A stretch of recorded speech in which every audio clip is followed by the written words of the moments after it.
Okay, അപ്പോൾ നമസ്കാരം. നമ്മൾ ഇലക്ട്രോണിക്സ് ലാബിന് മുന്നോടിയായിട്ട് ഒരു ഇൻട്രൊഡക്ഷൻ പോലെ ഒരു വീഡിയോ ചെയ്യാമെന്ന് വിചാരിക്കുകയാണ്. അപ്പം നിങ്ങൾക്ക് ലാബ് എക്സാമിനത് ഗുണമെന്ന് വിചാരിക്കുന്നു. അപ്പം ഒന്നാമത്തെ എക്സ്പീരിയൻസ് എന്ന് പറഞ്ഞാൽ പാസീവ് ആൻഡ് ആക്റ്റീവ് കമ്പോണൻസ് ആണ്. ഇതിനകത്ത് ഒരു ഐഡൻറ്റിഫിക്കേഷൻ ഓഫ് വേരിയസ് കമ്പോണൻസ് എന്നുള്ള രീതിയിലാണ് ഈ എക്സ്പീരിയൻറ്റ് ഉദ്ദേശിച്ചിരിക്കുന്നത്. ഇത് പക്ഷേ നമ്മൾ എക്സ്പീരിയൻ്റ് ആയിട്ടൊന്നും ചെയ്യിക്കില്ല, പക്ഷേ വൈവയിൽ നിങ്ങൾക്ക് ഇതിനെപ്പറ്റിയൊക്കെ ചോദ്യങ്ങൾ വരാം. പാസീവ് കമ്പോണൻ്റ് ഏതൊക്കെയാണ്, ആക്റ്റീവ് കമ്പോണൻ്റ് ഏതൊക്കെയാണ്, എന്താണ് പാസീവ് കമ്പോണൻ്റ് എന്ന് ഉദ്ദേശിക്കുന്നത് എന്നാണ്. അപ്പം പാസീവ് കമ്പോണൻസിൻ്റെ എക്സാമ്പിളായിട്ട് നമ്മൾ നോർമലി റെസിസ്റ്ററുകൾ, ഇൻഡക്ടറുകൾ, ഡയോഡുകൾ ഇവയൊക്കെയാണ് എന്ത് പാസീവ് കമ്പോണൻസിന്. പാസീവ് കമ്പോണൻ്റിൻ്റെ പ്രത്യേകത എന്ന് പറഞ്ഞാൽ അതിനൊരിക്കലും എനർജി പ്രൊഡ്യൂസ് ചെയ്യാൻ പറ്റില്ല. അതെല്ലാം എനർജീനെ കൺസ്യൂം ചെയ്യുന്ന ടൈപ്പ് ഡിവൈസുകളാണ്. ആക്റ്റീവ് കമ്പോണൻസിൻ്റെ എക്സാമ്പിൾ എന്ന് പറഞ്ഞു കഴിഞ്ഞാൽ ട്രാൻസിസ്റ്ററുകൾ, ഒപ്പാമ്പുകൾ, പിന്നെ ഈ ടൈപ്പ് ഡിവൈസുകളാണ് എന്ത് ആക്റ്റീവ് കമ്പോണൻസ്. അതുപോലെ നമ്മളെ ബാറ്ററി, സെല്ല്, പിന്നെ കറണ്ട് സോഴ്സ്, വോൾട്ടേജ് സോഴ്സ് എല്ലാം എന്താണ് ആക്റ്റീവ് കമ്പോണൻസ് ആണ്. അപ്പം ആക്റ്റീവ് കമ്പോണൻസ് ഏതാണ്, പാസീവ് കമ്പോണൻസ് ഏതാണ്, അതിനുള്ള എക്സാമ്പിൾ ഏതൊക്കെയാണ് രീതിയിൽ വൈവയിലൊക്കെ നിങ്ങൾക്ക് ചോദ്യം വരാൻ ചാൻസ് ഉണ്ട്. പിന്നെ അതുപോലെ റെസിസ്റ്ററിൻ്റെ വാല്യൂ എങ്ങനെയാണ് കണ്ടുപിടിക്കുക, കളർ കോഡിങ് എന്താണ്, ഈ കാര്യങ്ങളൊക്കെ ഒന്ന് നോക്കി വെക്കണം. അതുപോലെ ടൈപ്പ് ഓഫ് റെസിസ്റ്റേഴ്സ് നിങ്ങൾ എഫിൽ പഠിച്ചിട്ടുണ്ടാവും. ടൈപ്പ് ഓഫ് റെസിസ്റ്റേഴ്സ് ഏതൊക്കെയാണ്, ടൈപ്പ് ഓഫ് കപ്പാസിറ്റേഴ്സ് ഏതൊക്കെയാണ്, ഈ തരത്തിലുള്ള ക്വസ്റ്റ്യൻസ്. അതുപോലെ ഓരോ റെസിസ്റ്റർ, കപ്പാസിറ്റർ, ഇൻഡക്ടർ ഇതിൻ്റെയൊക്കെ യൂണിറ്റ് എന്താണ്, ഇത്തരം കാര്യങ്ങളാണ് ഒന്നാമത്തെ എക്സ്പീരിയൻസിനോട് ഉദ്ദേശിക്കുന്നത്.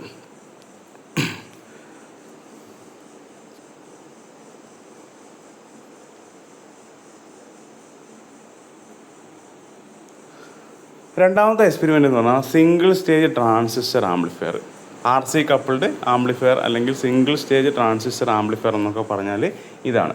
ഈ സർക്യൂട്ട് നിങ്ങൾ നന്നായിട്ട് പഠിക്കണം. ഈ സർക്യൂട്ട് നിങ്ങൾ നോക്കുകയാണെങ്കിൽ ഇതിൽ ഏറ്റവും ഇമ്പോർട്ടൻ്റ് ആയ കാര്യം എന്ന് പറഞ്ഞാൽ ഒരു കോമൺ എമിറ്റർ ആംപ്ലിഫയർ ആണ് ഇതിനകത്തുള്ളത്. BC107 എന്നുള്ള ട്രാൻസിസ്റ്ററാണ് ഉപയോഗിച്ചിരിക്കുന്നത്. അപ്പോൾ ഇതിനകത്ത് ചോദിക്കുന്നത് ഇമ്പോർട്ടൻ്റ് ആയി നിങ്ങൾ അറിഞ്ഞിരിക്കേണ്ട കാര്യങ്ങൾ എന്ന് പറഞ്ഞാൽ ഏത് തരത്തിലുള്ള ബയാസിംഗ് ആണ് ഉപയോഗിച്ചിരിക്കുന്നത്.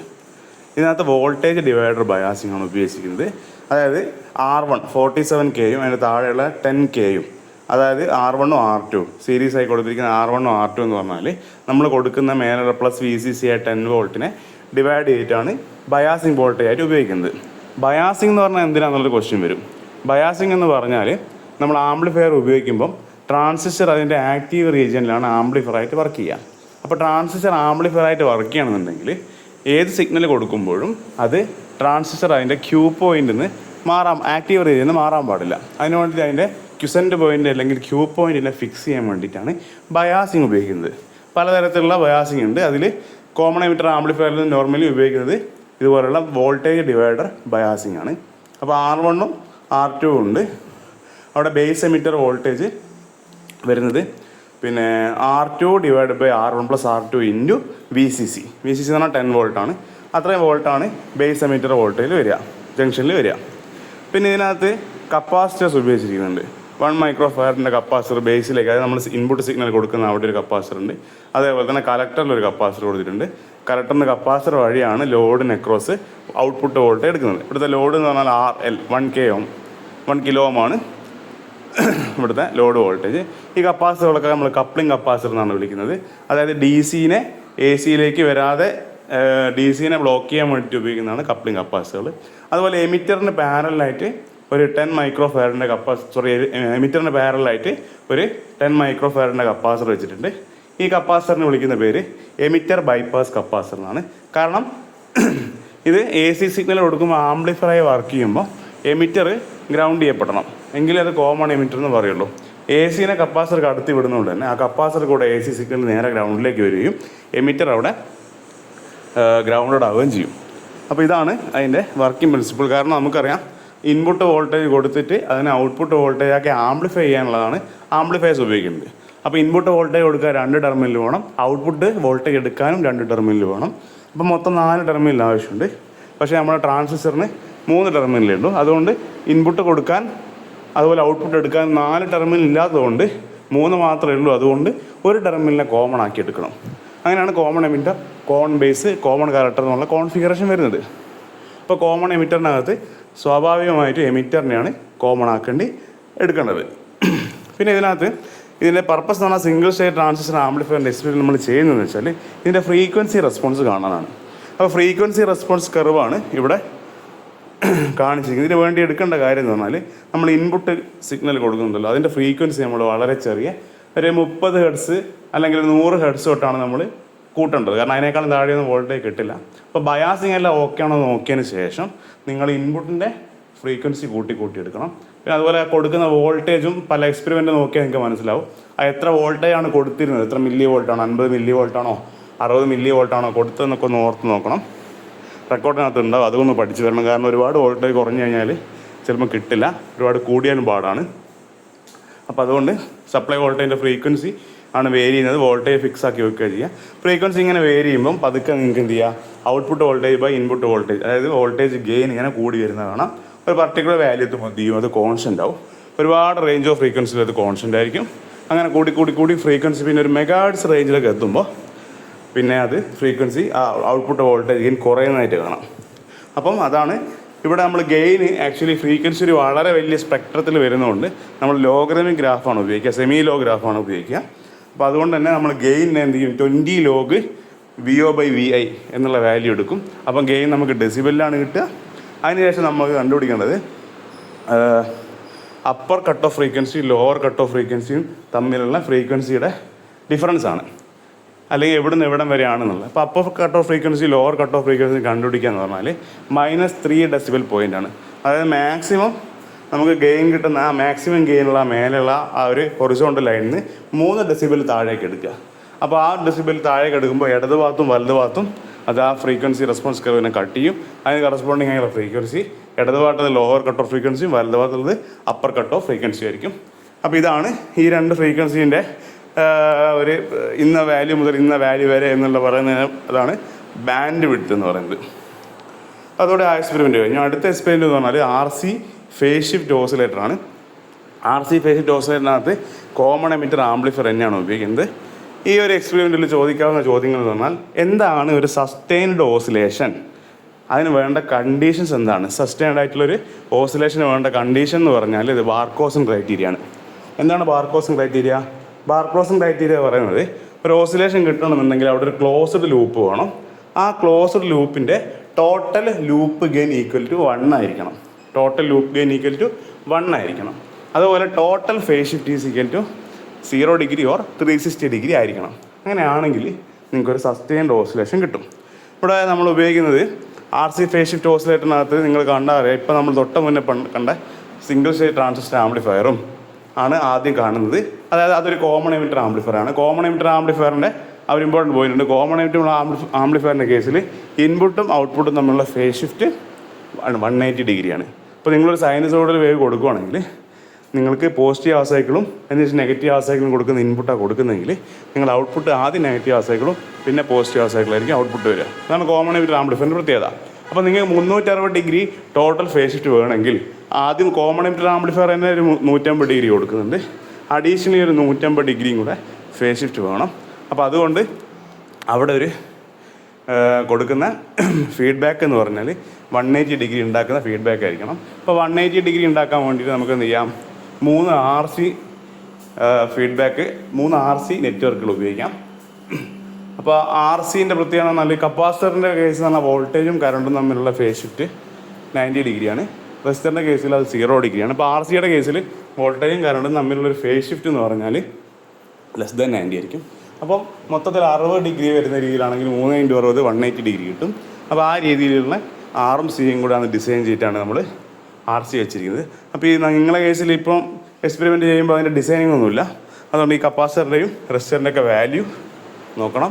ഈ സർക്യൂട്ടൊക്കെ നിങ്ങൾ വരച്ച് തന്നെ പഠിക്കണം, അല്ലാതെ നടക്കില്ല. ചിലപ്പോൾ നിങ്ങളെല്ലാം നോക്കുമ്പോൾ എല്ലാം ഓക്കെ എന്ന് പറയും, പക്ഷേ അവിടെ നിന്ന് വരയ്ക്കുമ്പോൾ കപ്പാസിറ്ററാണോ വരിക, റെസിസ്റ്ററാണോ വരിക, ഇനി എവിടെയാണ് കൊണ്ട് കണക്ട് ചെയ്യേണ്ടത്, ഗ്രൗണ്ട് എവിടെയാണെന്നുള്ളതൊക്കെ ഒരു ഡൗട്ട് വരാൻ ചാൻസ് ഉണ്ട്. അതുകൊണ്ട് എല്ലാം നോക്കി പഠിക്കുക തന്നെ വേണം. ഇതാണ് RC ഫേസ് ഷിഫ്റ്റ് ഓസിലേറ്റർ. ഇനി അടുത്ത വരുന്നതെന്ന് വെച്ചാൽ ഒപ്പാംസ് വെച്ചിട്ടുള്ള എക്സ്പെരിമെൻറ്റുകളാണ്. Voltage follower, inverting amplifier, non inverting amplifier. അപ്പോൾ ഇത് വോൾട്ടേജ് ഫോളോവർ എന്ന് വെച്ചാൽ ഏറ്റവും വളരെ സിമ്പിളായിട്ടുള്ള ഒരു എക്സ്പെരിമെൻ്റാണ്. ഒപ്പാമിന് നമ്മൾ IC 741 ആണ് ഉപയോഗിക്കുന്നത്. അപ്പോൾ ആ ഒപ്പാമിനകത്ത് 7-ലും 4-ലും ഏഴാമത്തേൽ പ്ലസ് VCC, അതായത് പ്ലസ് 15 വോൾട്ട്. നാലാമത്തേൽ പിന്നിൽ -15 വോൾട്ട്, അതായത് -VCC കൊടുക്കണം. 2ലും 3ലാണ് ഇൻപുട്ട് കൊടുക്കുക, 6ലാണ് ഔട്ട്പുട്ട് കിട്ടുക. 2 എന്ന് പറഞ്ഞാൽ ഇൻവേർട്ടിംഗ് ടെർമിനലാണ്, 3 എന്ന് പറഞ്ഞാൽ നോൺ ഇൻവേർട്ടിംഗ് ടെർമിനൽ. അതിൻ്റെ ഫിഗർ ഇവിടെ കൊടുത്തിട്ടുണ്ട്. 2 എന്ന് പറഞ്ഞാൽ ഇൻവേർട്ടിംഗ്, 3 എന്ന് പറഞ്ഞാൽ നോൺ ഇൻവേർട്ടിംഗ്. പിന്നെ 6ൽ ഔട്ട്പുട്ട് കിട്ടും. അതുപോലെ പ്ലസ് VCC -VCC കൊടുക്കേണ്ടത് ഏഴാമത്തേലും നാലാമത്തേലുമാണ്. അപ്പോൾ അതാണ് ഇവിടെ കാണിച്ചിരിക്കുന്നത്. വോൾട്ടേജ് ഫോളോവറിനകത്തും അതുപോലെ ഇൻവേർട്ടിംഗ് ആംപ്ലിഫയറിനകത്തും അതുപോലെ നോൺ ഇൻവേർട്ടിംഗ് ആംപ്ലിഫയറിനകത്തും വേണ്ട ഏറ്റവും ഇമ്പോർട്ടൻ്റ് ആയ കാര്യം എന്ന് പറഞ്ഞാൽ നെഗറ്റീവ് ഫീഡ്ബാക്കാണ്. അതായത് ഔട്ട്പുട്ടിനെ ഡയറക്റ്റോ അല്ലെങ്കിൽ റെസിസ്റ്റർ വഴിയോ എങ്ങനെയാണെങ്കിലും നെഗറ്റീവ് ഇൻപുട്ടിലേക്ക്, അതായത് 2 എന്നുള്ള ടെർമിനലിലേക്ക് ഒരു കണക്ഷൻ വേണം. ഔട്ട്പുട്ടും 2 എന്നുള്ള ടെർമിനലും തമ്മിലൊരു കണക്ഷൻ ഉണ്ട്. ഇതിനെ വിളിക്കുന്ന പേരാണ് നെഗറ്റീവ് ഫീഡ്ബാക്ക്. ഔട്ട്പുട്ടിനെടുത്ത് ഔട്ട്പുട്ടിൻ്റെ ഒരു പോർഷൻ ഇൻപുട്ടിലേക്ക് കൊടുക്കുന്നതാണ് ഫീഡ്ബാക്ക് എന്ന് പറഞ്ഞാൽ. അപ്പോൾ നെഗറ്റീവ് ടെർമിനലിലേക്ക് കൊടുക്കുന്നതാണ് അതിന് നെഗറ്റീവ് ഫീഡ്ബാക്ക് എന്ന് വിളിക്കുന്നത്.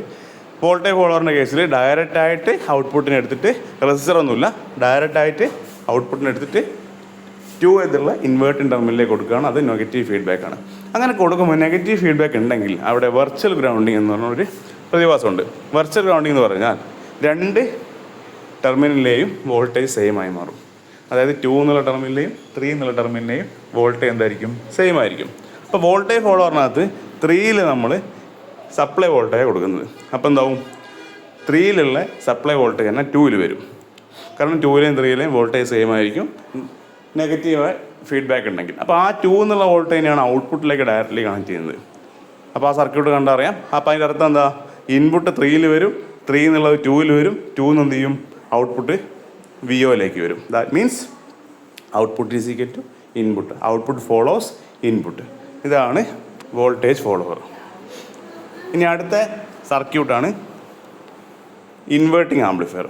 ഇൻവേർട്ടിംഗ് ആംപ്ലിഫയറിൻ്റെ സർക്യൂട്ട് നോക്കുമ്പോൾ ഈ ഇൻവേർട്ടിംഗ് ആംപ്ലിഫയറിൻ്റെ നോൺ ഇൻവേർട്ടിംഗ് ആംപ്ലിഫയറിൻ്റെ സർക്യൂട്ട് ശരിക്കും വരച്ച് തന്നെ പഠിക്കണം. കാരണം നിങ്ങൾ അവിടെ നിന്ന് കൺഫ്യൂഷനായിട്ട് റെസിസ്റ്ററിൻ്റെ സ്ഥാനത്ത് ഇൻപുട്ടും അതേപോലെ മറ്റേ ഗ്രൗണ്ട് ചെയ്യുന്ന സ്ഥലത്ത് അവിടെ കൊണ്ടുപോയിട്ട് ഇൻപുട്ടൊക്കെ കൊടുത്തായി കാണുന്നുണ്ട് സീരീസിൻ്റെ പേപ്പർ നോക്കിയപ്പോൾ. അപ്പോൾ അതുകൊണ്ട് ശരിക്കും വരച്ച് പഠിക്കണം. ഇൻവേർട്ടിംഗ് ആംപ്ലിഫയറിൻ്റെ കേസിൽ നോൺ ഇൻവേർട്ടിംഗ് ടെർമിനലായ 3നെ ഗ്രൗണ്ട് ചെയ്യുക ചെയ്യുന്നത്. രണ്ടാമത്തെ ടെർമിനലിലേക്കാണ് RI ഇൻപുട്ട് റെസിസ്റ്റൻസ് വഴി നമ്മൾ ഇൻപുട്ട് വോൾട്ടേജിനെ കൊടുക്കും. അതുപോലെ നെഗറ്റീവ് ഫീഡ്ബാക്ക് നമ്മൾ RF ഫീഡ്ബാക്ക് റെസിസ്റ്റർ വഴിയാണ് കൊടുക്കുന്നത്. അപ്പോൾ നോക്കിയാൽ അറിയാം, പ്ലസ് മൂന്നാമത്തെ ടെർമിനലിൽ ഗ്രൗണ്ടാണ് ചെയ്തിരിക്കുന്നത്. ഫീഡ്ബാക്ക് റെസിസ്റ്ററായ RF വഴി അവിടെ നെഗറ്റീവ് ഫീഡ്ബാക്ക് ഉണ്ട്. സോ ഇൻപുട്ടിലെ വോൾട്ടേജുകൾ രണ്ടും എന്തായിരിക്കും? സെയിം ആയിരിക്കും. 3ലെയും 2ലെയും വോൾട്ടേജ് സെയിം ആയിരിക്കും. 3ലെ വോൾട്ടേജ് എന്തായിരിക്കും? 0 ആയിരിക്കും. കാരണം 3 ഗ്രൗണ്ടഡ് ആണ്. ദാറ്റ് മീൻസ് 2ലെ വോൾട്ടേജും 0 ആണ്. അപ്പോൾ അവിടെ KCL അപ്ലൈ ചെയ്താൽ മതി. ഒപ്പാമിൻ്റെ ഒരു പ്രത്യേകത പറഞ്ഞാൽ ഒപ്പാമിന് വെരി ഹൈ ഇൻപുട്ട് ഇമ്പിഡൻസ് ആയതുകൊണ്ട് അതിനകത്തേക്ക് കറണ്ടൊന്നും ഒഴുകില്ല. സോ സപ്ലൈ വോൾട്ടേജായ VIN നിന്ന് പോകുന്ന II എന്നുള്ള കറണ്ട് ഒപ്പാമിലേക്ക് കയറാതെ അത് ഫീഡ്ബാക്ക് കറണ്ടായിട്ട് തിരിച്ച് ഔട്ട്പുട്ടിലേക്ക് പോകും. അപ്പോൾ അവിടെ നമുക്ക് KCL ഉപയോഗിച്ചാൽ മതി. Current will flow from higher value to lower value. അപ്പോൾ VIN -0 divide by RI equal to 0 - VO divide by RF എന്ന് വരും.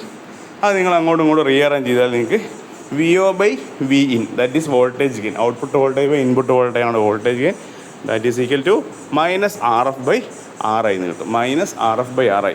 അപ്പോൾ RFൻ്റെ വാല്യൂ 10 കിലോ ഓമും RIയുടെ വാല്യൂ 1 കിലോ ഓമും ആണെങ്കിൽ RF ബൈ RI എന്ന് പറഞ്ഞാൽ 10 ഡിവൈഡ് ബൈ 1 വോൾട്ടേജ് ഗെയിൻ 10 കൊടുക്കും, 10 കിട്ടും. അതായത് ഇൻപുട്ടിൽ നിങ്ങൾ 5 മില്ലി വോൾട്ടാണ് കൊടുക്കുന്നതെങ്കിൽ അല്ലെങ്കിൽ 0.5 വോൾട്ടാണ് കൊടുക്കുന്നതെങ്കിൽ ഔട്ട്പുട്ടിൽ നിങ്ങൾക്ക് എന്ത് കിട്ടും? 5 വോൾട്ട് കിട്ടും. ഓക്കെ, അതായത് 500 മില്ലി വോൾട്ട് കൊടുത്താൽ നിങ്ങൾക്ക് 5 വോൾട്ട് ഔട്ട്പുട്ട് കിട്ടും. പക്ഷേ അത് ഇൻവേർട്ടിംഗ് ആയിട്ടാണ് വരിക. കാരണം എന്താ? വോൾട്ടേജ് എന്ന് പറഞ്ഞാൽ -RF ബൈ RI. അവിടെ ഒരു നെഗറ്റീവ് സൈൻ ഉണ്ട്. സോ പോസിറ്റീവ് ആ സൈക്കിളാണ് ഇൻപുട്ടിലെങ്കിൽ ഔട്ട്പുട്ടിൽ നെഗറ്റീവ് ആ സൈക്കിളായിരിക്കും. ഓക്കെ, ഇനി അടുത്താണ് non inverting amplifier. Non inverting ആംപ്ലിഫയറിൻ്റെ പ്രത്യേകത എന്ന് പറഞ്ഞാൽ സപ്ലൈ വോൾട്ടേജ് ഇൻപുട്ട് വോൾട്ടേജ് കൊടുക്കുന്നത് നോൺ ഇൻവേർട്ടിംഗ് ടെർമിനലില്ല. അപ്പോൾ മൂന്നാമത്തെ ടെർമിനലിൽ ഡയറക്റ്റായിട്ട് ഇൻപുട്ട് വോൾട്ടേജ് കൊടുക്കും. അതുപോലെ രണ്ടാമത്തെ ടെർമിനലാണ് എപ്പോഴും RI കണക്ട് ചെയ്യുക. RIയും RFും എപ്പോഴും 2 വഴിയാണ് കണക്ട് ചെയ്യാന്ന് ഓർമ്മിച്ച് വെച്ചാൽ മതി. അപ്പോൾ പിന്നെ സംശയം വരില്ല. അപ്പം നോൺ ഇൻവേർട്ടിംഗ് ടെർമിനലിൽ 3ലാണ് ഇൻപുട്ട് കൊടുക്കുക. RI 2 നേരെ ഗ്രൗണ്ടിലേക്ക് കൊടുക്കും. RF അതേപോലെ 2 ഔട്ട്പുട്ടിലേക്ക് കണക്ട് ചെയ്യും. ഇവിടെയും നമുക്കറിയാം, ഇവിടെ നെഗറ്റീവ് ഫീഡ്ബാക്ക് RF വഴി നെഗറ്റീവ് ഫീഡ്ബാക്ക് ഉള്ളതുകൊണ്ട് വെർച്വൽ ഗ്രൗണ്ടിങ് ഉണ്ട്. രണ്ടാമത്തെയും മൂന്നാമത്തെ ടെർമിനലിലെ വോൾട്ടേജ് സെയിം ആയിരിക്കും. മൂന്നാമത്തെ ടെർമിനലിലെ വോൾട്ടേജ് VI ആണ്. അപ്പോൾ ഇതേപോലെ നേരത്തെ പോലെ കറണ്ട് ഫ്ലോ നോക്കുകയാണെങ്കിൽ 0 minus V I divide by R I is equal to V I minus V O divide by R F എന്ന് കിട്ടും. ഇത് റീഅറേഞ്ച് ചെയ്താൽ നിങ്ങൾക്ക് V O by V I that is voltage gain is equal to 1 plus R F by R I എന്ന് കിട്ടും. 1 plus R F by R I. അതായത് R എഫിൻ്റെ value, feedback റെസിസ്റ്റൻസിൻ്റെ വാല്യൂ 10 കിലോ ഓമും ഇൻപുട്ടിൻ്റെ വാല്യൂ 1 കിലോ ഓം ആണെങ്കിൽ R F by R I എന്ന് പറഞ്ഞാൽ 10 കിട്ടും. 1 plus R F by R I എന്ന് പറയുമ്പോൾ 1 പ്ലസ് 10 ദാറ്റ് ഈസ് ഈക്വൽ 11 കിട്ടും. അപ്പോൾ നിങ്ങൾ ഇൻപുട്ട് വോൾട്ടേജ് നിങ്ങളൊരു നേരത്തെ പോലെ 0.5 വോൾട്ടാണ് കൊടുക്കുന്നെങ്കിൽ 0.5 ഇൻറ്റു 11 ആണ് വരിക. അതായത് 5.5 വോൾട്ടായിരിക്കും നിങ്ങൾക്ക് ഔട്ട്പുട്ട് വോൾട്ടേജ് ആയിട്ട് കിട്ടുക. ഇവിടെ പക്ഷേ 1 plus R F by R I ആണ്, നെഗറ്റീവ് സൈനൊന്നുമില്ല. അതുകൊണ്ട് ഇൻപുട്ട് വോൾട്ടേജിൻ്റെ ഷേപ്പ് എന്താണോ അതേ ഷേപ്പിലാണ് വരിക. അവിടെ ഫേസ് ഷിഫ്റ്റ് ഒന്നുമില്ല. സോ പോസിറ്റീവ് ഹാഫ് സൈക്കിൾ കൊടുക്കുമ്പോൾ പോസിറ്റീവ് ഹാഫ് സൈക്കിൾ തന്നെ ആയിരിക്കും ഔട്ട്പുട്ടിലേക്ക് കിട്ടുക. ഇതാണ് സൈക്കിൾ 1. ഇനി നമുക്ക് സൈക്കിൾ 2 കൂടെ ഒന്ന് ഓടിച്ച് നോക്കാം.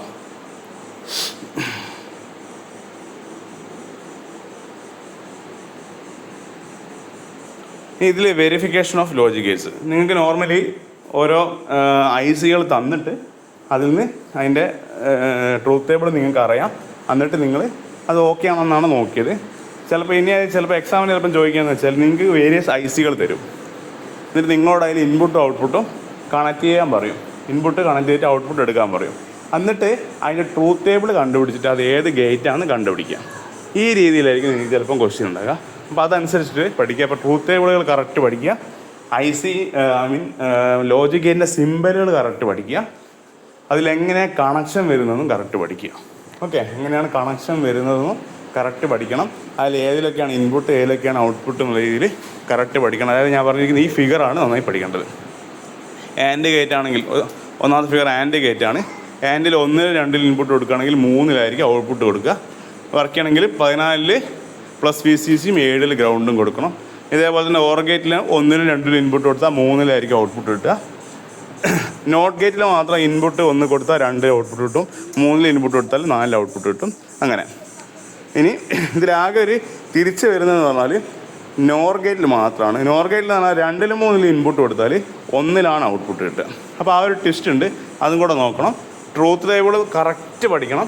ട്രൂത്ത് ടേബിളൊക്കെ പഠിക്കാൻ വളരെ സിമ്പിളാണ്. ട്രൂത്ത് ടേബിൾ പഠിച്ചാൽ ഇതാ നിങ്ങൾക്ക് അപ്പുറത്ത് പിന്നെ ആഡറിലും സബ്ട്രാക്ടറിലും ഉപയോഗിക്കാനുണ്ട്. ഇനിയാണ് adder and subtractor. Adder subtractor എന്തിനു വേണ്ടി ഉപയോഗിക്കുന്നത്? ആഡർ എന്ന് പറഞ്ഞാൽ ബൈനറി അഡീഷന് വേണ്ടിയിട്ടാണ്. സബ്ട്രാക്ടർ എന്ന് പറഞ്ഞാൽ ബൈനറി സബ്ട്രാക്ഷനാണ്. ബൈനറി നമ്പറുകൾ എന്ന് പറഞ്ഞാൽ 0ഉം 1ഉം ആണ്. അപ്പോൾ നമുക്ക് അഡീഷൻ എന്ന് പറഞ്ഞാൽ 0 പ്ലസ് 0, അതുപോലെ 0 പ്ലസ് 1, 1 പ്ലസ് 0, 1 പ്ലസ് 1. അഡീഷൻ നടത്തുമ്പോൾ 0 plus 0 is equal to 0, 0 plus 1 is equal to 1, 1 plus 0 is equal to 1. അതുപോലെ 1 പ്ലസ് 1 എന്ന് പറഞ്ഞാൽ ഒന്നൊന്നും കൂട്ടി 2 കിട്ടേണ്ടത്. 2ൻ്റെ ബൈനറി എന്ന് പറഞ്ഞാൽ 1 0 ആണ്. അതുകൊണ്ട് നമുക്ക് എന്ത് കിട്ടും? റൈറ്റ് സൈഡിൽ കിട്ടുന്ന 0 അവിടെ വെക്കും. ലെഫ്റ്റ് സൈഡിലെ 1 നമ്മൾ എന്ത് ചെയ്യും? ക്യാരി എന്ന് പറയും. അപ്പോൾ 1 പ്ലസ് 1 എന്ന് പറഞ്ഞാൽ 0 വിത്ത് ക്യാരി 1 ആണ്. അപ്പോൾ അതാണ് ഹാഫ് ആഡറിൻ്റെ ട്രൂത്ത് ടേബിൾ. ഇതാണ് ഹാഫ് ആഡറിൻ്റെ ട്രൂത്ത് ടേബിൾ. അപ്പോൾ ഇതിൽ സം ബിറ്റ് എന്ന് പറഞ്ഞാൽ എയും ബിയും നോക്കുകയാണെങ്കിൽ എയും ബിയും 0 0 വരുമ്പോൾ സമ്മ് 0, 1ഉം 0ഉം വരുമ്പോൾ സമ്മ് 1, 0 1 വരുമ്പോൾ സമ്മ് 1, 1ഉം 1ഉം വരുമ്പോൾ സമ്മ് 0. അപ്പോൾ ഡിഫറൻറ്റ് ഇൻപുട്ട് കൊടുക്കുമ്പോൾ 1ഉം സെയിം ഇൻപുട്ട് കൊടുക്കുമ്പോൾ ഔട്ട്പുട്ട് 0യും കിട്ടുവാണ്. അത് എക്സ്ക്ലൂസീവ്ലി ഓർ ഗേറ്റ് ആണ്. സോ സം ബിറ്റ് ഉണ്ടാക്കാൻ നമുക്ക് എക്സ്ക്ലൂസീവ്ലി ഓർ ബിറ്റ് മതി. ക്യാരീൻ്റെ കേസ് നോക്കുകയാണെങ്കിൽ 0 0 കൊടുക്കുമ്പോൾ 0, 1 0 കൊടുക്കുമ്പോൾ 0, 0 1 കൊടുക്കുമ്പോൾ 0, 1 1 കൊടുക്കുമ്പോൾ 1. അതായത് എല്ലാ ഇൻപുട്ടുകളും ഹൈ ആയ മാത്രം ഔട്ട്പുട്ട് ഹൈ.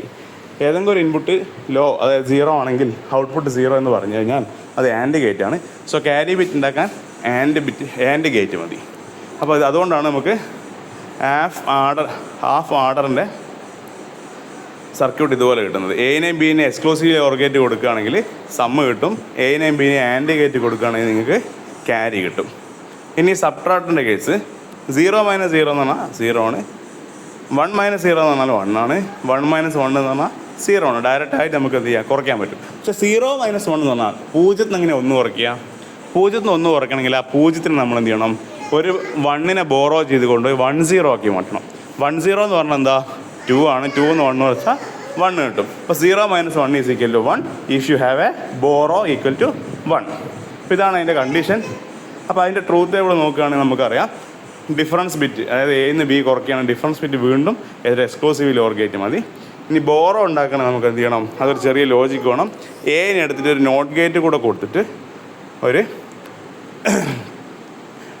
എന് ഒരു നോട്ട് ഗേറ്റ് കൂടെ കൊടുത്ത് ബീൻ്റെ കൂടെ ആൻഡ് ചെയ്ത് എന്ത് കിട്ടും, നമുക്ക് ബോറോ ബിറ്റ് കിട്ടും. ഇത്രയും കാര്യങ്ങളാണുള്ളത്. പിന്നെ അതിന് ശേഷം വരുന്ന ആർ ട്രിഗറിങ് സർക്യൂട്ടും RC ട്രിഗറിങ്ങുമാണ്. ആർ ട്രിഗറിങ്ങിനകത്ത് നിങ്ങൾ ശ്രദ്ധിക്കേണ്ട കാര്യം R3 എന്ന് പറഞ്ഞാൽ വേരിയബിൾ റെസിസ്റ്റൻസ് ആണ്. R3 വേരിയബിൾ ആണെങ്കിൽ മാത്രമേ നമുക്ക് ഫയറിംഗ് ആംഗിൾ മാറ്റാൻ പറ്റും. ആർ ട്രിഗറിങ്ങിനകത്ത് ഫയറിംഗ് ആംഗിളിൻ്റെ വാല്യൂ 0 മുതൽ 90 ഓക്കെ. ഇതിന് ആവശ്യകതകൾ നിങ്ങൾ കറക്റ്റ് ചെയ്തതാണ്. ഇതിൻ്റെ നെസസറി വേവ് ഫോമും കാര്യങ്ങളൊക്കെ വേണം. RC ട്രിഗറിങ്ങിൻ്റെ കേസിനകത്ത് ഉള്ള വ്യത്യാസം എന്ന് പറഞ്ഞാൽ അവിടെ നമുക്ക് ഫയറിംഗ് ആംഗിൾ 0 മുതൽ 180 ഉള്ളിൽ കിട്ടും. അതായത് ഫയറിംഗ് ആംഗിൾ ഗ്രേറ്റർ ദാൻ 90 പോസിബിളാണ്. ഇതാണ് RC ട്രിഗറിങ്. ഇത്രയേ ഉള്ളൂ, വളരെ സിമ്പിളാണ്. സർക്യൂട്ട് ഡയഗ്രം നന്നായി പഠിക്കുക, വൈവയ്ക്കുള്ള പോയിന്റുകൾ നന്നായി ഓർമ്മിച്ച് വരിക. ഇത്രയും കാര്യങ്ങളേ ഉള്ളൂ. അപ്പോൾ നന്നായിട്ട് പഠിക്കുക. എല്ലാവർക്കും ഓൾ ദി ബെസ്റ്റ്. ഇനി എന്തെങ്കിലും സംശയം ഉണ്ടെങ്കിൽ നിങ്ങൾ പിന്നെ ഗ്രൂപ്പിൽ ചോദിച്ചാൽ മതി. അതാകുമ്പോൾ എനിക്ക് റിപ്ലൈ ചെയ്യാം, പേഴ്സണലായിട്ട് റിപ്ലൈ ഒന്നും വേണ്ട. Okay, thank you.